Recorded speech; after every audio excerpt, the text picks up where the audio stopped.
Sir, मैं माँ भुवनेश्वरी ज्योतिष वास्तु संस्थान से आज विशेष पोस्टकास्ट दिव्यांशी में एज अ होस्ट एस्ट्रोलॉजर ज्योतिषाचार्य मैं आपको इतने समय से देख रही हूँ और मैं ये बातें जानना चाह रही हूँ कि उमेश सर, आप अभी अपनी उमेश से डॉक्टर तक की जर्नी तय कर चुके हैं और आप अहमदाबाद से आए हैं इतने हमारे इंदौर सिटी पे माँ भुवनेश्वरी के। तो अपना ज्ञान इस संस्था में एक क्विक रूप में आप देंगे कि भाई साधना और सिद्धि में क्या फर्क है? हाँ जी। सिया राम में सब जग जाने करहु प्रणाम जोरी जुग पानी। साधना और सिद्धि अभी हाल का जो समय है वो ऐसा है कि लोगों को साधना करनी है, साधक बनना है, लेकिन किसी को सिद्ध नहीं बनना है। सबको पता है कि सूर्य को जल चढ़ाओ, सूर्य की साधना करो, सूर्य का मंत्र का जप करो तो सूर्य हम पर प्रसन्न होते हैं।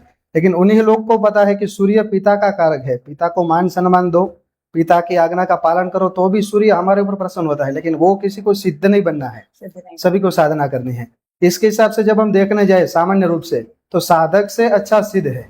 साधक एक साधना करके अपने जीवन में जो वो चाहे वो प्राप्त कर सकता है, लेकिन उसको वो बचा नहीं सकता है। अगर कोई सिद्ध व्यक्ति है तो उसने जो भी साधक है उससे भी अच्छा प्राप्त वो सिद्ध व्यक्ति कर सकता है। हमारी भाषा में जब हम देखें तो रामायण काल के अंदर जब हम जाते हैं तो असंभवम हेम मृगश जन्म तथापि रामो लुलुभे मृगाय प्राय समापन्न देव भी पहुंचा, प्राय समापन्न देव पहुंचा। कोई भी व्यक्ति जो है, सामान्य व्यक्ति भी सोच सकता है कि स्वर्ण का मुर्ग, सोना का हरण कभी होता नहीं है। सामान्य कोई व्यक्ति है उसको भी पता चलता, क्या भगवान राम को पता नहीं चलता कि सोना का हरण होता ही नहीं है तो वो उनके पीछे क्यों गए? अगर वो जाते ही नहीं तो सीता का हरण होता ही नहीं। सही बात है। सीता का हरण होता ही नहीं तो राम रावण का युद्ध होता ही नहीं। तो इसके पीछे लॉजिक है ग्रहों की चाल, कि जब भगवान राम की कुंडली के अंदर राम और रावण दोनों की राशि तय की थी, दशा महादशा प्रत्यंता सूक्ष्म दशा जो भी दशा चलती है वो ग्रहों के जो चंद्र महाराज जिस नक्षत्र में गोचर करते उस हिसाब से चलते हैं। दोनों की राशि एक थी, राम और रावण की तुला राशि। तो जब भगवान राम की दशा खराब हुई, भगवान राम की जो बुद्धि है वो मलिन हो गई, उनको पता नहीं चला कि सत्य क्या है असत्य क्या है, तभी रावण की भी दशा भी खराब शुरू होने की स्टार्ट हो गई थी। भगवान राम का सीता जी से वियोग हुआ क्योंकि वो हरण को लेने गए, और रावण का सीता जी से योग हुआ। एक तरफ वियोग हो रहा है, एक तरफ योग हो रहा है। रावण सीता जी का हरण करके लंका में ले गया। उसी तरफ दूसरा भी होता है कि वहां से विभीषण रावण को छोड़ के वहां से रावण का विभीषण का वियोग हो गया, और यहाँ पर विभीषण और राम का योग हो जाता है। इससे दोनों का योग वियोग की प्रक्रिया चालू हो गई। लेकिन एक व्यक्ति साधक है और एक व्यक्ति सिद्ध है। रावण जो था वो अपनी देसी भाषा में हम बोलते हैं कि रावण ने सभी ग्रहों को बांध के रखा था, लेकिन वो बांध के नहीं, साध के रखा था, उसकी साधना की थी। बांध तो कोई ऐसे बांध रस्सी से बांध नहीं सकते हैं, लेकिन साधना कर से उनके मंत्र के उच्चारण से उनको प्रसन्न करके वो जो चाहता है वो ग्रह उनको देते हैं जी। अगर वो चाहे सूर्य से जो भी आत्म सम्मान उसको प्राप्त करना है, राजा का सुख प्राप्त करना है, तो सूर्य सुवर्ण का दाता है, तो सूर्य ने उसको सोना की लंका भी दे दी थी जी। जो भी वो चाहता वो ग्रह उनको प्रदान करते। ग्रहों से भी आगे जाके उनके भगवान शिव को भी प्रसन्न कर लिया, क्योंकि भगवान शिव के दर्शन मात्र से मन की इच्छा पूर्ण होती है। तो उसने भगवान शिव को ऐसी प्रसन्नता और ऐसा पूजा कि वो उन्होंने भगवान शिव से वरदान मांग लिया कि मेरे पास समय नहीं है, आप मेरे को दर्शन देने के लिए मेरे घर पे आ जाओ। भगवान शिव उनको दर्शन देने के लिए उनके घर पे जा रहे थे। उनको वेद का अध्ययन करना है तो गुरु के पास जाना पड़ता है। वेद के सबसे श्रेष्ठ अगर कोई ज्ञाता है तो वो ब्रह्मा जी है। ब्रह्मा जी को इस तरह से उन्होंने साध लिया कि ब्रह्मा जी वेद पढ़ाने के लिए लंका में जाते थे, रावण के घर पे जाते थे।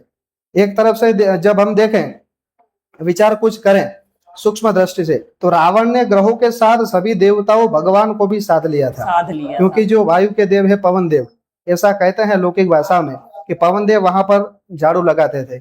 वरुण देव रावण की लंका में जल की व्यवस्था करते थे। अग्निदेव वहां पर अग्नि की व्यवस्था करते थे। सभी देवताओं को, सभी भगवान को भी उसने साध लिया था। लेकिन फिर उससे उसको मिला क्या था? ततः किम, सभी को साधने के बाद भी जब उनके सामने एक सिद्ध व्यक्ति आ गया। भगवान राम ने कभी किसी ग्रह की पूजा नहीं की, भगवान राम ने शिव की पूजा की, रामेश्वर शिव की। ऐसा तो पूजा तो वो करते थे, लेकिन जैसे रावण ने अपना सिर उतार के भगवान शिव की पूजन कर दिया कोई विशिष्ट कार्य की सिद्धि के लिए, ऐसी साधना भगवान राम ने अपने जीवन में कभी भी नहीं की। फिर भी उनके ग्रह पावरफुल थे। एक सिद्ध व्यक्ति के सामने साधक के ग्रह जो है वो दुर्बल हो गए। हाँ, उसका कारण क्या था? क्योंकि साधना से भी सिद्धि प्रबल है। हाँ, क्योंकि भगवान राम ने अपने जीवन में कैसे सिद्धि प्राप्त की? सूर्य जो है, अब हम देखें तो पिता का कारक है। पिता की आज्ञा के लिए उन्होंने एक राजपाट मिलने वाला था, उसका भी त्याग कर दिया। पिता ने बोला कि आपको वनवास जाना है, कुछ भी सोचा नहीं कि मेरा वनवास में क्या होगा। एक ही पिता के वचन के खातिर वो सब कुछ छोड़ सकता है। उसका सूर्य कभी दुर्बल नहीं होता है, उसका सूर्य पावरफुल ही रहता है। चंद्र जो है वो माता का कारक है, चंद्र जो है वो माइंड का कारक है, विचारों का कारक है। तो भगवान राम के जो विचार थे वो पवित्र थे। और अपनी माता जिस कैकेयी ने वरदान लिया दशरथ जी से कि रावण को 14 साल का वनवास, उन भगवान राम की दृष्टि में कैकेयी और कौशल्या में कोई भी भेद नहीं था, क्योंकि वरदान तो कैकेयी ने मांगा था। फिर भी कुछ तो होता ना कि ऐसी माँ कि जिसने मेरा वनवास का वचन वरदान मांग लिया। फिर भी भगवान राम के मन में कोई भी भेद नहीं था, क्योंकि माता के प्रति समभाव थे। इसलिए भगवान राम का चंद्र कभी खराब नहीं हो सकता है। मंगल जो है वो धरती का कारक है। जब भी ऐसी कथा है कि भगवान राम ने लंका के ऊपर विजय प्राप्त कर लिया, तभी लक्ष्मण जी कहते हैं कि अभी हम लंका में ही रहते हैं, इतनी अच्छी नगरी को छोड़ के हम कहाँ जाएंगे। तभी भगवान राम कहते हैं कि अपि सुवर्णमयी लंका नमे लक्ष्मण रोचते जननी जन्म भूमि से स्वर्गादि विगर्यसि। लंका चाहे कितनी भी अच्छी हो, सुवर्ण की हो, लेकिन मेरी जन्मभूमि से अच्छा कुछ नहीं है। कुछ भी नहीं। मंगल जो है वो भूमि का कारक है। भगवान राम को अपनी जन्मभूमि से जितना लगाव हो, उनका मंगल कभी खराब नहीं हो सकता है। बुध जो है बुद्धि का कारक है, वाणी का कारक है, वचन का कारक है। अभी हम कहते हैं ना कि प्राण जाए पर वचन न जाए। भगवान राम ने अपने जो वचन थे वो निभाए। जो वचन पर दृढ़ है, वाणी जिनकी पवित्र है, जिनमें बुद्धि की क्षमता है, उसका बुद्ध कभी खराब नहीं हो सकता है। इस हिसाब से 9 ग्रहों के जो अलग अलग कारकत्व है, भगवान राम ने अपने जीवन की कारकिर्दी में जो भी सिद्धियां है वो इसी तरह से हासिल की थी। तो एक साधक व्यक्ति, क्योंकि दोनों का योग संयोग साथ में चला, भगवान राम का भी मृत्यु का योग था, मृत्यु समान कष्ट, यानी कि रावण से युद्ध। रावण के समान कोई पराक्रमी तभी था ही नहीं।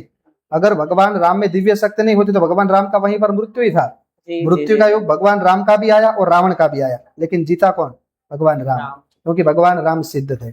अच्छा, मैं एक चीज ये भी समझना चाह रही हूँ कि जैसे आपने अभी सारी बातें बताई, इसमें साधना, सिद्धि, और आपने उनके कर्मों से भी ये मुझे बता दिया कि भाई कर्म भी इम्पोर्टेंट है, तभी जाके फिर ग्रह भी अपना रोल करते हैं। जो कर्म है वही सिद्धि है, कर्म से सिद्धि प्राप्त होती है।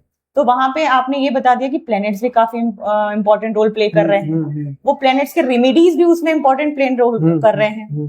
वो साधक भी बन रहे हैं, वो साधना भी कर रहे हैं, वो सिद्धि भी कर रहे हैं, और एट लास्ट ये भी फाइनल हो रहा है कि कौन जीत रहा है और कौन हार रहा है, किसके इंटेंशंस और मानसिकता किस रूप में लेके जा रहे हैं।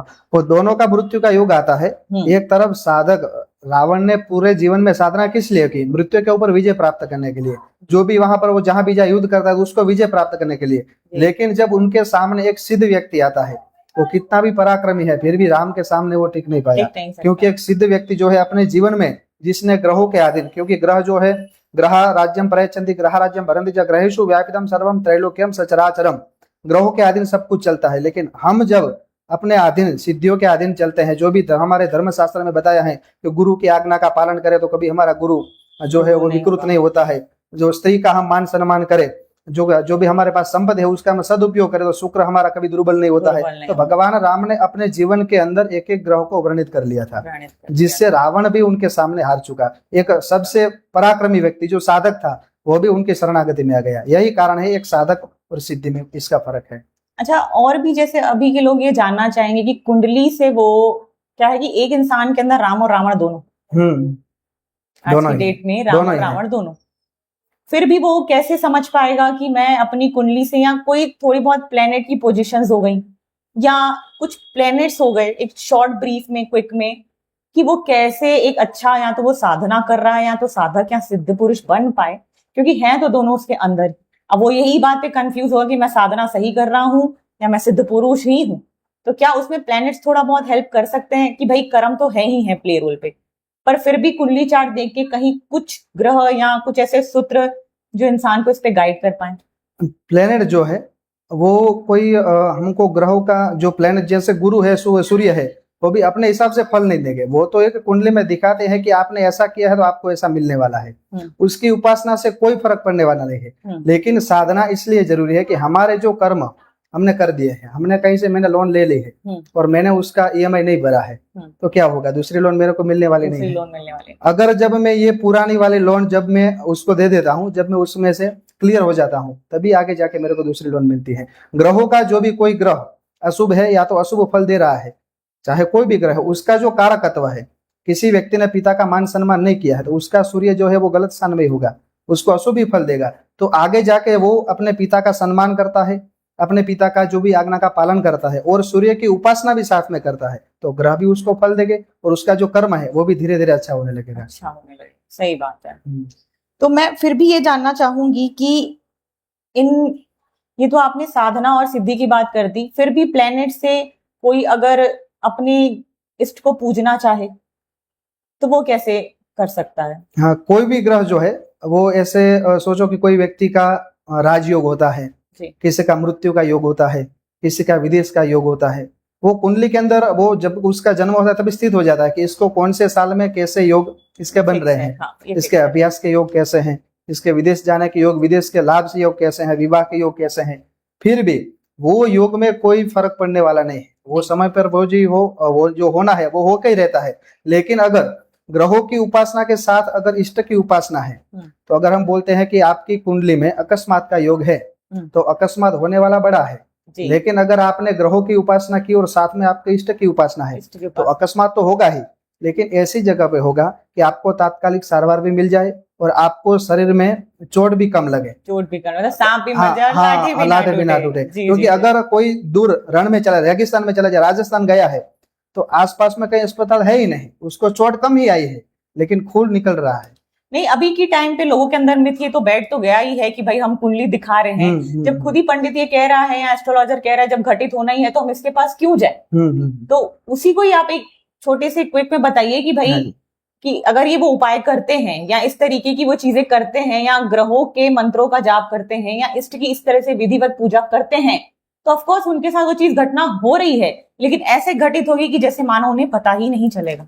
एक कथा महाभारत के अंदर आती है जी कि जब महाभारत का युद्ध पूर्ण हो चुका है जी और उत्तरा के गर्भ में अंदर एक शिशु है जी, तो वो गर्भ के ऊपर अभिमन्यु जो पांडवों के गुरु थे द्रोणाचार्य, उनका पुत्र था, उसने अपने पिता का मृत्यु का जो उनको वैर था उनके सामने ब्रह्मास्त्र चलाया जो गर्भ में शिशु था उसके पर। वो गर्भ में शिशु उसका तो अभी जन्म भी नहीं हुआ है, उसकी तो कुंडली बनी भी नहीं है, उसके योग ऐसे कैसे हो गए, लेकिन उसका एक वहां पर स्थिति चौकस बन गई। एक ब्राह्मण के हाथ से चला हुआ तीर जब भी बालक गर्भ में है फिर भी उसको मारना चाहता है, जन्म से पहले वहां स्थित हो गया कि इस बालक की मृत्यु ब्राह्मण से ही होगी। सही बात। लेकिन जब उसने तीर चलाया तो उत्तरा ने भगवान कृष्ण को प्रार्थना की, कृष्ण अभी वहां से गए नहीं थे, कृष्ण अभी वहीं पर थे, तो उत्तरा ने जाके प्रार्थना की कि मेरे को कोई अस्त्र, मेरे को ऐसा लगता है कोई मेरे गर्भ को नाश करने वाला है। तभी भगवान कृष्ण ने गर्भ में जाके परीक्षित की रक्षा की, वो उनके इष्ट की उपासना थी, कृष्ण उनके इष्ट थे। लेकिन वहां पर ग्रह का जो प्रभाव है वो दूर नहीं होता है, क्योंकि परीक्षित का जन्म हुआ, परीक्षित राजा बने, फिर परीक्षित को एक श्राप मिलता है। परीक्षित वन में जाते हैं और फिर भी वहां अपने गुरु का अपराध करते हैं, गुरु जब ध्यान में बैठे हैं तो गुरु के गले में एक मरा हुआ सांप डाल देते हैं, फिर अपने राज्य में आ जाते हैं।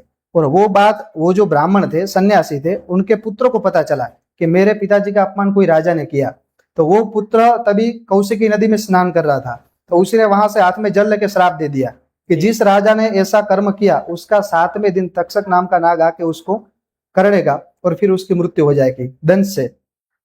एक बात यहाँ पर स्थित हो गई कि उस व्यक्ति का मृत्यु ब्राह्मण के हाथ से लिखा था, पहले नहीं हुआ गर्भ में, लेकिन जब वो राजा हुआ इसके बाद उसने ऐसा फिर से ऐसा कर्म कर दिया कि ब्राह्मण ने श्राप दे दिया, और पहले ब्राह्मण के शस्त्र से नहीं तो ब्राह्मण के श्राप से, लेकिन मृत्यु तो ब्राह्मण ही कारक था और ब्राह्मण ने ही मारा। लेकिन उनके जो बीच के जो समय था, वो जो पहले गर्भ में मृत्यु होने वाला था उसके जगह वो बड़ा होकर मृत्यु हुआ, इसके बीच के कारण उनके इष्ट की उपासना, क्योंकि भगवान कृष्ण ने गर्भ में उनकी रक्षा कर ली और फिर वो बड़े हुए। अगर रक्षा नहीं कही होती तो वो गर्भ में मृत्यु होते। मैं इसको इस लैंग्वेज में समझना चाहूंगी कि ग्रह आपके कर्मों का हिसाब किताब रखते हैं। आप किसी भी जन्म में, इस जन्म में, आने वाले किसी भी जन्म में जो भी कर्म करते हैं, फिर आप इष्ट की भी पूजा करते हैं और आप ग्रहों की भी पूजा करते हैं, लेकिन वो आपको उस चीज का हिसाब निकाल के देते हैं। अब वो किस रूप में देंगे ये फिर आपका इष्ट तय करता है। हाँ, वो स्थान को चेंज करना और समय को चेंज करना वो आपके इष्ट की उपासना तय करेगा। हाँ। लेकिन कर्मों का हिसाब होगा और हाँ। उसकी पूरी डिक्शनरी की डिटेलिंग आपके ग्रह रखते हैं। हाँ, ग्रह ही रखता है जी। ये छोटा सा विशेष पॉडकास्ट सुन के लोगों को काफी अच्छा लगेगा, काफी कॉन्सेप्ट उनका क्लियर होगा, क्योंकि वो ज्योतिषों को लेके या ज्योतिषों की चीजों को लेके बहुत मिथ अपने मन में पाल के बैठते हैं। वो ऐसे ऐसे सवाल लोगों से पूछ जाते हैं जो उनको समझ में भी नहीं आते। सही बात ऐसे बहुत सारे सवालों का जवाब उनको आपके थ्रू मिल जाएगा। मैं दिव्यांशी आपका तहे दिल से धन्यवाद करना धन्यवाद। चाहूंगी माँ भुवनेश्वरी की संस्था पे। Thank you sir, thank you so Welcome. Much doctor sir.